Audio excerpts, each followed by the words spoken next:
Il a vendu plus de 80 millions d'albums et décroché pas moins de 95 disques de platine. Ricky Martin, la star de la pop latino, est encore et toujours dans la place. Son dernier album, Quien Quiera Escuchar, sorti il y a tout juste un mois, est déjà en tête des charts du monde entier. Quant à Adios, le single phare du Latin Lover, il cartonne. Pour marquer son comeback, Ricky Martin a même enregistré Adios en anglais, en espagnol et en français.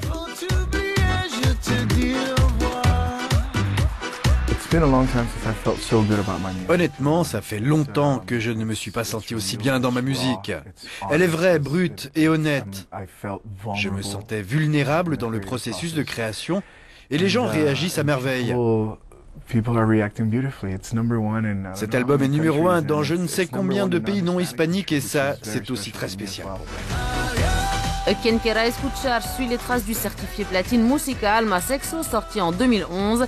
Ricky Martin reste l'un des premiers artistes latinos à avoir introduit le style pop latine sur les marchés musicaux traditionnels et selon lui, ça risque d'aller encore crescendo. Rien qu'aux États-Unis, on parle d'environ 58 millions d'hispaniques qui font bouger l'économie.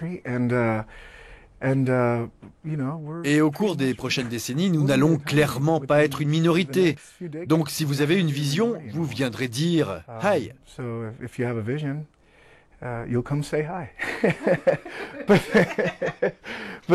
Mais là encore, il s'agit d'unir les cultures, de dire que nous appartenons à ce pays, que nous faisons ce pays et que nous nous battons pour lui.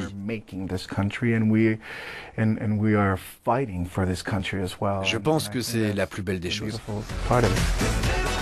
Ricky Martin, ce sont aussi la scène et les shows. À 43 ans et après avoir passé des heures en studio, celui qui a été élu chanteur le plus sexy du monde par les lecteurs du magazine Glam Mag repart donc sur les routes.